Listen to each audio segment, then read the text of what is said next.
Hey everybody, it's Joe from Gadgetry Tech, and today I want to talk about a couple older headsets and compare it to one that is also less older, but I reviewed in the past. So this is the Beyerdynamic MMX 200. This is a wireless headset, and this came after the MMX 100, which is pure analog, and the MMX 150, which is also wired, but comes with a USB DAC built into it, so you're not using just a headphone jack. I wanted to talk about this now in the middle of 2024 because I actually have some older models I'll be covering again soon with the channel, because honestly, just because something is new doesn't mean it's always better than older stuff. And the other thing that really makes things confusing is a product can come out at whatever price it does at launch, but maybe a few months later or a year later, it's significantly cheaper. Well, now that might change the value proposition a little bit.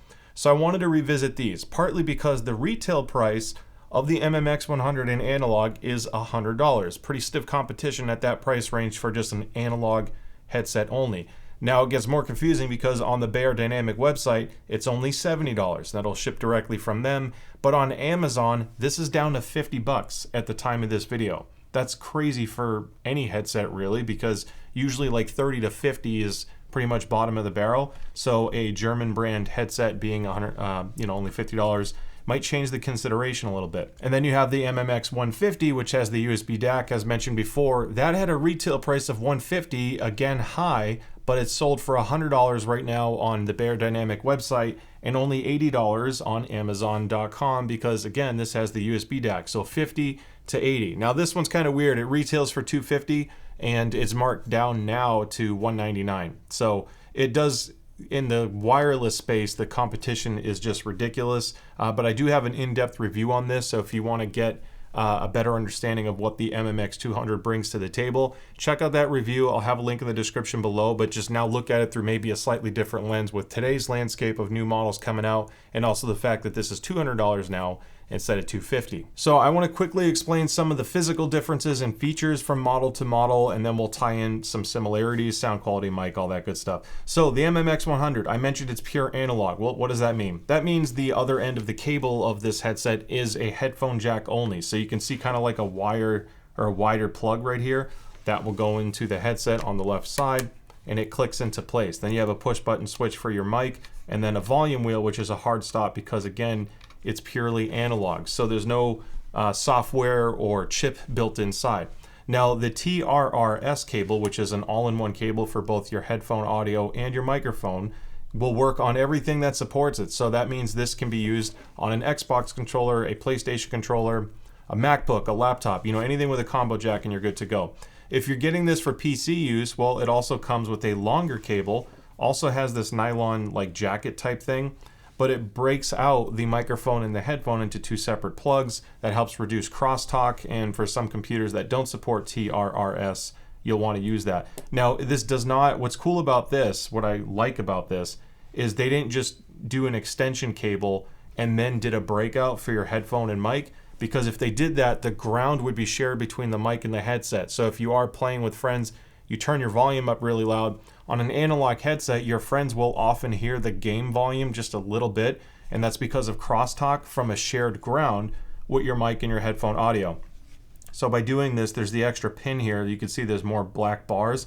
There's an extra pin to separate the ground for the mic, and that produces much cleaner sound. So on the PC side, if you can use the double cable, always switch to that. Now this double cable does work with a lot of game DACs as well. It's not just the PC, and I talk about creative a lot, so just to keep it simple, if you got a creative DAC like a GC7 or an X5 that has two separate inputs and outputs for your mic and audio, you can use this cable too and benefit there. So that's what I mean when I say analog. Now this with USB gives you two options. You still have a TRRS cable just like this, so it's a combo jack, meaning you can use the MMX 150 on a controller like Xbox or PlayStation, but on the other end is USB-C, and that is what will connect to the headset, because on this model, there are no 3.5 millimeter connections. It's just that USB, and you would just plug this in like so.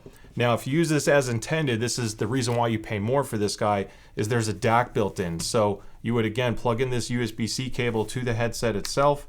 It'll power it on once you plug the Type A connection into your computer. Now it does not come with a Type-C adapter, so if you only have USB-C for some reason, let's say you're using this on a Mac, you can just use an adapter and and still use it that way. In fact, that's what I'll be doing for the microphone test later. Now, because this is designed to be USB-C more than anything, you have a different volume wheel. This is kind of clicky, you can hear it. There's a tap to mute on the volume wheel, so it's a single button, and the illumination will change to red when you're muted. And if you press and hold it, it kind of goes into an ambient mode. Basically, that's to help you hear your surroundings more. It's not really a full microphone side tone because it's not adjustable. Your mic doesn't come in super loud, but at least you could turn that feature on and off. Then you have the MMX 200, which again is a wireless version. You're gonna have a couple different buttons on it because of that. You have your power button here, and then there's your quick switch button to go from Bluetooth to the wireless dongle, which is included. That's this little guy right here, which is USB-C. It comes with the USB-C to A adapter to make it a little bit longer. Then you have your volume wheel. It's still clicky, but it's a little bit harder to spin compared to the 150. So either way, will spin forever because it's a software adjustment. You're going to adjust the volume on your host. I already mentioned that. Now this USB plug, which is included, it has a USB-C cable here. This is used to charge the headset. This does support an analog connection just like the 150 does, using the same cable the 150 comes with. However, the 200 at $200 does not come with the analog connection. So even though it supports it, they make you buy that cable separately. I'm not a huge fan of that. I said that in the review. I really wish it was included, but I just want to point that out. The construction of these are pretty much all identical. There's no real difference in quality or anything like that by going from the $50 model to the $200 model. It uses an aluminum fork here. This is actually a metal fork. It's not plastic. So at $50, now that the price is lower, that is a steal. Just like the other ones too. If you got the black edition, it does show some scratches pretty easily. You have a leatherette pad here with memory foam, which this has adequate padding here. You have leatherette pads on the cups, and then that's basically it. Everything's kind of plastic, but physically these will pretty much last a very long time, with the exception of the pads, because they're pleather. Over time, any pleather pad or leatherette, fake leather, will not last as long. They kind of deteriorate a little bit faster than like a sport fabric or a real leather. This is very common in this price range though, so I just want to point that out. The MMX 150, literally the exact same thing. Just think of it as DAC versus no DAC, but they even weigh almost the same. These are just over 300 grams, and the wireless version comes in closer to 360 grams.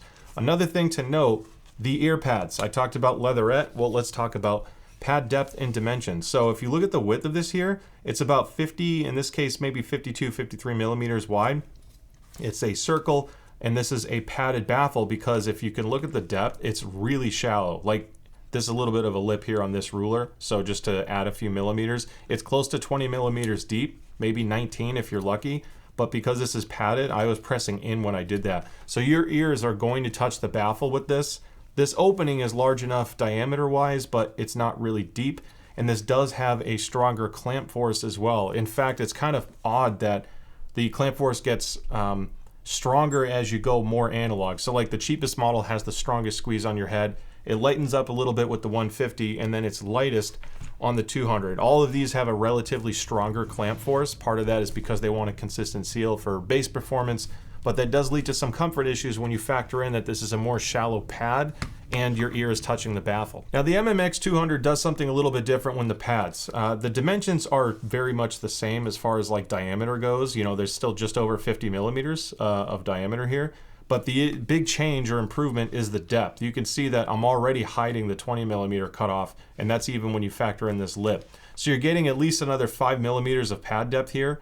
When you wear these, you still get a padded baffle if you do have larger ears, but when you pair the slightly lighter clamp force with the deeper pads, which help keep your ears off it, it also gives you more compliance here, so you have less hard pressure points.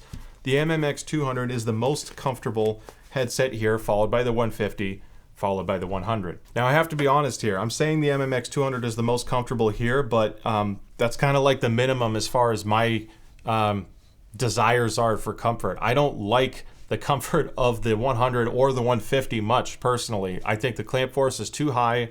There's not enough pad compliance or softness to it to compensate for that. Sometimes a higher clamp can be okay if the pads are still really plush and thick, but that's not the case here. So you have a strong squeeze, and your ears are getting pressed in. The end result is with the 100 and the 150, I frankly just cannot game on them for a longer period of time.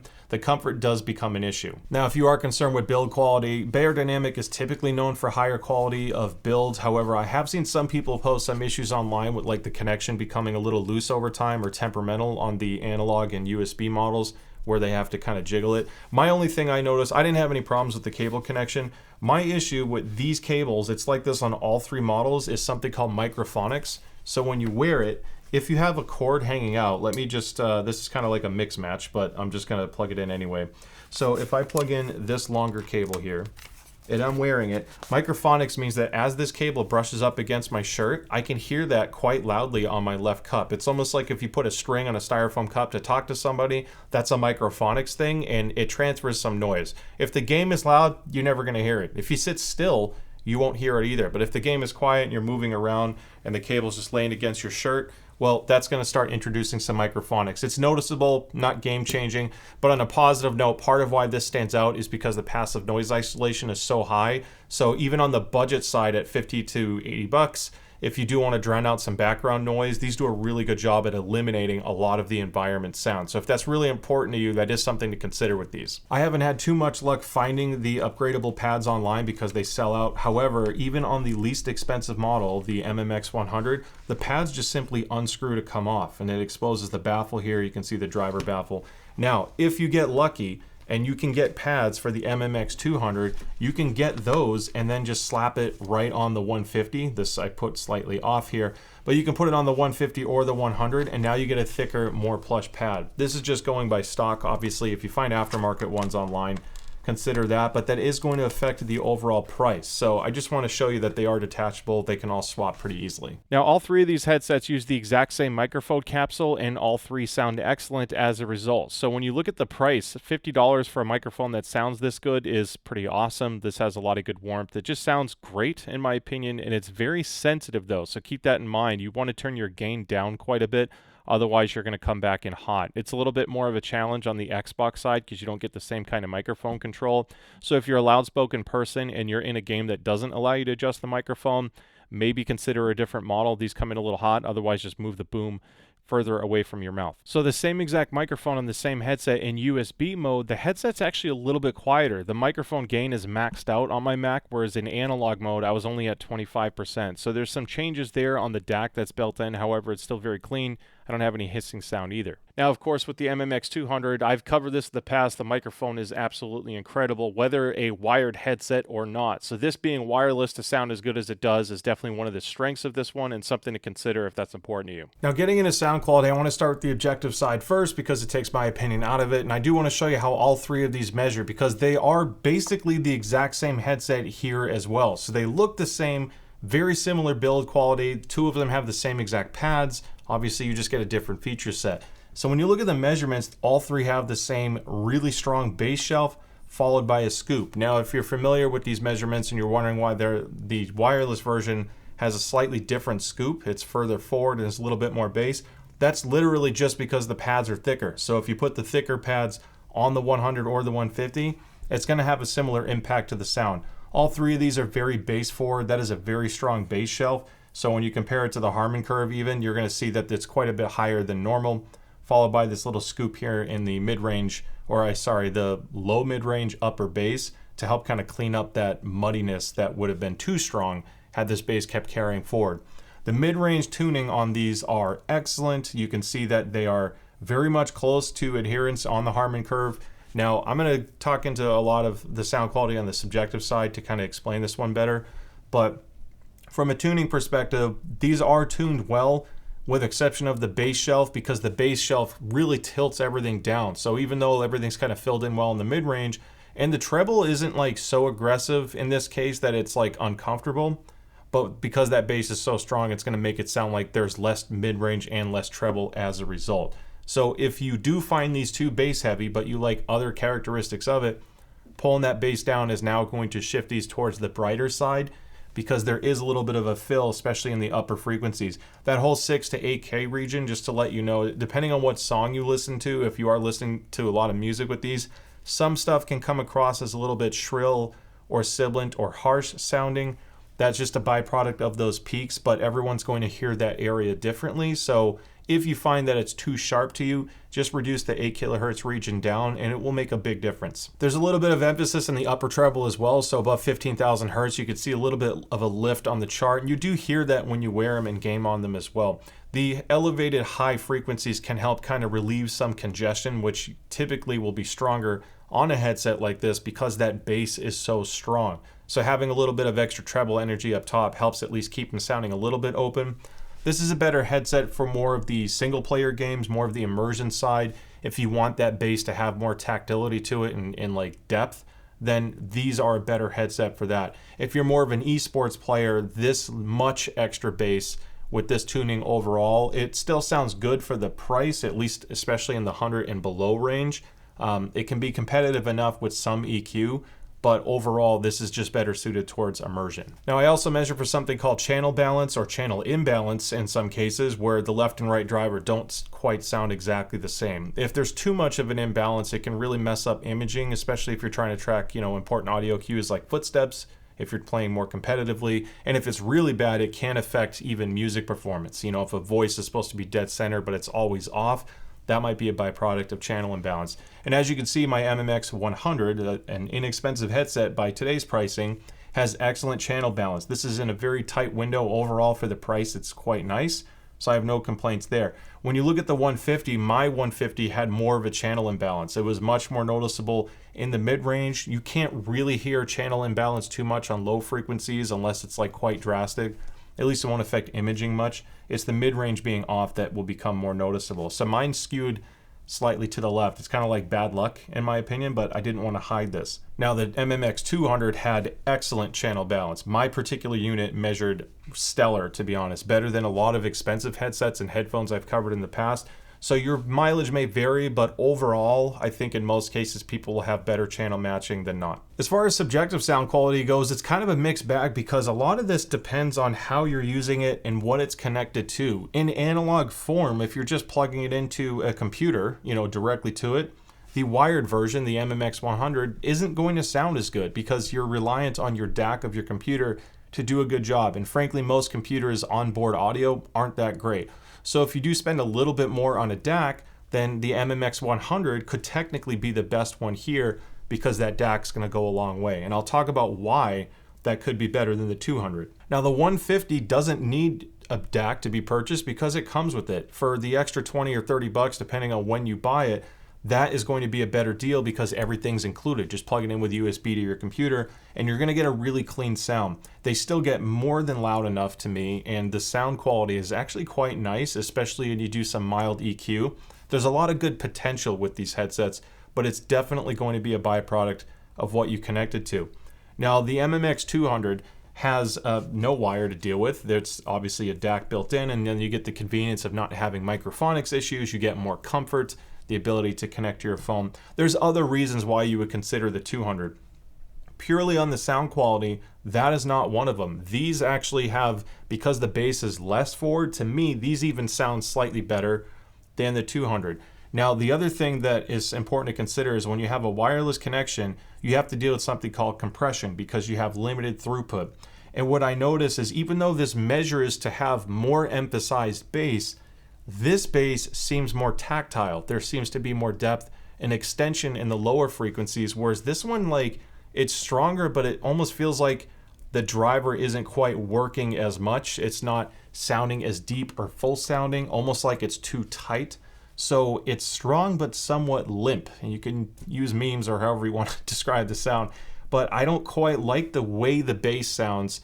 Not even just purely on amplitude, but I think this sounds like a higher quality bass, a bass with more texture. I feel that because this doesn't have the same 8K peak as the other two, it might just be because the pads are thicker. I think the mid-range and upper frequencies are better tuned. However, again, with the whole bandwidth thing, these just seem to be a little bit more resolving. So there are benefits to using a wire. Obviously, dealing with the microphonics is one issue.